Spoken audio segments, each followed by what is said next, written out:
आज की 15वीं national conference में मौजूद मरकज़ी वज़ीर जनाब सलमान खुर्शीद साहब, प्लानिंग कमीशन के वाइस चेयरमैन मुंटेक सिंह अहलुवालिया जी, स्टेज पे बैठे हुए आज की इस 15वीं नेशनल कॉन्फ्रेंस के रूए रवां, जिनकी कोशिश से पूरे मुल्क भर में इस तरह की आज ये 15वीं नेशनल कॉन्फ्रेंस का इनेकाद हो रहा है। हज़रत मौलाना मोहम्मद फजलुर रहीम मुजद्दिदी साहब, member planning commission government of India, उसी के साथ डॉक्टर सईदा हमीद साहिबा, जिन्होंने अभी अभी अपने ख्याल का इजहार किया। स्टेज पे बैठे हुए all India Congress minority department के चेयरमैन जनाब खुर्शीद अहमद सईद साहब, राज्यसभा के मेंबर हुसैन दलवाई साहब, मौलाना मुस्तकीम आज़मी साहब, मौलाना ज़हीर अब्बास रिज़वी साहब, डॉक्टर ज़हीर काजी साहब, जनाब एम.आई. पटेल साहब, MLA अमीन पटेल और हमारे सभी जनाब जावेद शराफ, निज़ामुद्दीन राइन, जाकिर कुरैशी साहब, इरफान अगाड़ी, प्रोफेसर यूब खान साहब, सभी सामने बैठे हुए तमाम इस मुंबई शहर के अलग अलग तंजीमों के सभी सरबराह, तमाम हमारे बुजुर्ग नौजवान साथी, सबसे पहले मैं हज़रत मौलाना मोहम्मद फजलुर रहीम मुजद्दिदी साहब को मुंबई के आवाम की तरफ से, बिलखुसूस महाराष्ट्र के मुसलमानों की तरफ से मैं आपका शुक्रिया अदा करना चाहता हूं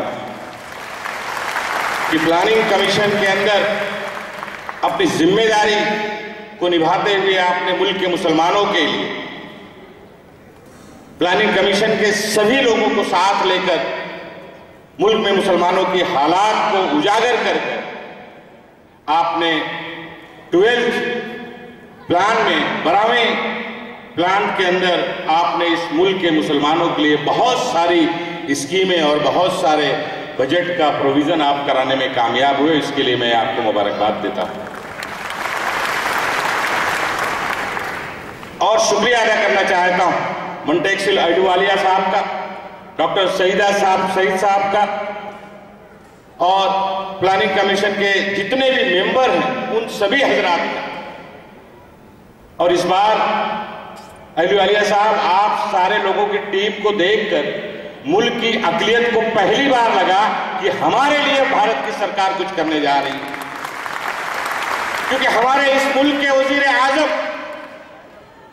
अक़लियत कम्युनिटी से बिलोंग करते, हमारे प्लानिंग कमीशन के वाइस चेयरमैन अक़लियती कम्युनिटी से बिलोंग करने वाले, और पहली बार इस मुल्क की प्लानिंग कमीशन के अंदर 2 से 3 मुस्लिम नुमाइंदों को जगह दी गई, जिसकी वजह से अक़लियत की हालात के बारे में गौर और फिक्र करके एक बेहतर प्लान बनाने में कामयाब हो सकी है। मैं हज़रत मौलाना की बहुत सारी कॉन्फ्रेंस में मुझे जाने का मौका मिला। मैं गुजरात गया, मुंबई की कॉन्फ्रेंस में इसके पहले 2 कॉन्फ्रेंस हुई, दोनों में मैं मौजूद रहा और बहुत बेहतर तरीके से जो प्रेजेंटेशन हज़रत मौलाना करके दिखा रहे हैं, दूध को दूध और पानी का पानी करने का काम, कि क्या हालात, कहां हम खड़े थे, कहां हम खड़े हैं और हमें आगे सीढ़ी पे चढ़ने के लिए क्या कदम उठाने की जरूरत है। इन तमाम सारी चीजों को बहुत ही बखूबी तरीके से दिखाने का काम किया जा रहा है और इससे तमाम हमारे जो सामाजिक कारकुन हैं, सियासी कारकुन हैं, उन सबको इससे बहुत ही मजबूती मिलेगी और बहुत ही मदद मिलेगी, ताकि जो अपना हक है, जो सरकार ने जो फैसले किए हैं, जो स्कीमें दी हैं, वो अपनी सरकारों से, सरकार के एजेंसी के पास जाकर उसको तलब कर सकते हैं और आवाम तक पहुंचाने का काम कर सकते हैं, ताकि आने वाले दिनों में उसका चेहरा मोहरा बदलता हुआ जरूर दिखाई दे। हजरत मौलाना ने पहली बात यहां पर उठाई, मैं महाराष्ट्र के मुतालिक बात करना चाहता हूं। पहली बात उन्होंने एक मामला उठाया कि जो मुसलमानों में जो पिछड़ी कौमें हैं उनको ओबीसी में शामिल करना चाहिए। मौलाना साहब, हजरत मौलाना को मैं बताना चाहूं कि महाराष्ट्र की वाहिद और पहली कांग्रेस की क़यादत की सरकार है जिसने मुसलमानों की 60 बिरादरियों को ओबीसी के अंदर शामिल करके और सभी सतह के ऊपर रिजर्वेशन देने का काम किया है। इसमें 60 बिरादरी सिर्फ और सिर्फ मुसलमानों की महाराष्ट्र की ओबीसी के अंदर शामिल करने में हम लोग 99 और 2002 के बीच में कामयाब हुए हैं, जिसका फायदा आज सरकारी नौकरियों में और सभी सतह पे, हर सतह पर आज हमारी कौम के लोगों को अलग अलग तरह से मिल रहा है। लेकिन एक बार बड़े ही मैं जिम्मेदारी के साथ कहना चाहता हूं, बहुत सारी स्कीमें हम लोगों ने शुरू की हैं महाराष्ट्र के अंदर, चाहे तालीमी सतह पे, चाहे प्री मैट्रिक स्कॉलरशिप को ज्यादा से ज्यादा बढ़ा के देने की बात रही हो। आज महाराष्ट्र अकेला राज्य रियासत है जहां पर 8.5 लाख से ज्यादा अकलियत के नौजवानों को, बच्चे बच्चियों को स्कॉलरशिप देने का काम हो रहा है। 42 पॉलिटेक्निक, 42 ITI खोलकर हम लोगों ने वहां पर ITI के जरिए लोगों को ट्रेनिंग देने का काम शुरू किया है। 12 पॉलिटेक्निक शुरू करने का काम हम लोगों ने यहाँ पे किया है, जो एक्सक्लूसिव माइनॉरिटी स्टूडेंट के लिए खोलने में हम लोग कामयाब हुए हैं। 35 के 35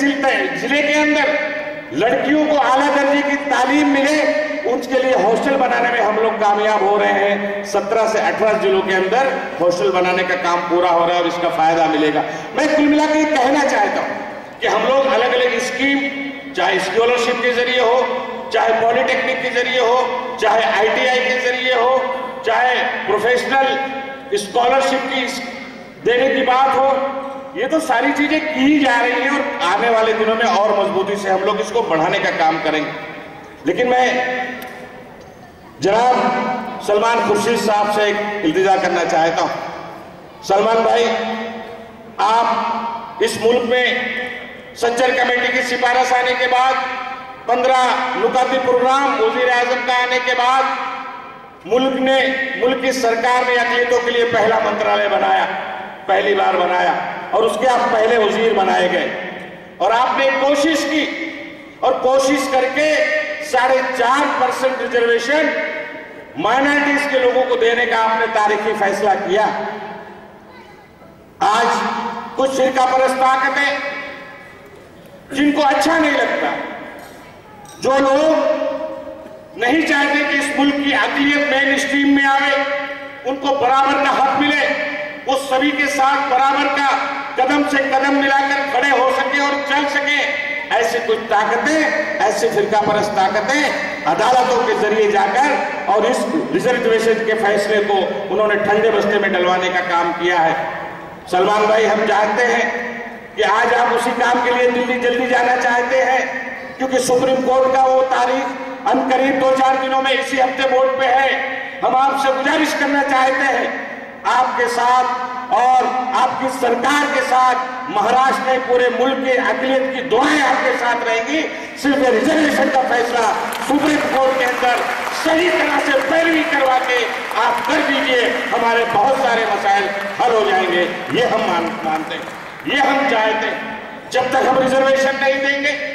जब तक रिजर्वेशन देकर सही तरह से उनको हम ताकत नहीं देंगे, तब तक ये छोटी मोटी स्कीमों के जरिए ये सारे काम नहीं होंगे। बहुत पुराना बैकलॉग है, आजादी के बाद से आज तक का बैकलॉग। मंत्रालय खोलकर स्कीमों को शुरू करके हम लोग पूरा नहीं कर सकते। अगर मुल्क की अकलियत को सही तरह से उनको बराबर का हक और इंसाफ देना है, तो जो 4.5% का रिजर्वेशन आपने फैसला किया था, उसको पूरी तरह से सुप्रीम कोर्ट के अंदर सही तरह से पैरवी करके, मजबूती के साथ पैरवी करके इसको फैसला अकलियत के हक में करवा के इसको देने का काम कराइए। और फिर वो दिन दूर नहीं होगा जब इस मुल्क की अकलियत का चेहरा मोहरा बदले बिना नहीं रहेगा। ये मैं आपको कहना चाहता हूं। डॉक्टर सईदा हमीद साहिबा ने गुजरात की बात की, मैं गुजरात के बारे में 4 लाइन में बात कह के खत्म करना चाहता हूं। वो साहिबे किरदार नहीं हो सकता, वो साहिबे किरदार नहीं हो सकता, वो मक्कार है, वफादार नहीं हो सकता। जिसने खेली है गुजरात में लहू की होली, वो इस मुल्क का सरदार नहीं हो सकता, वो इस मुल्क का सरदार नहीं हो सकता। इन्हीं के सवाल के साथ आप सबका शुक्रिया। खुदा हाफिज।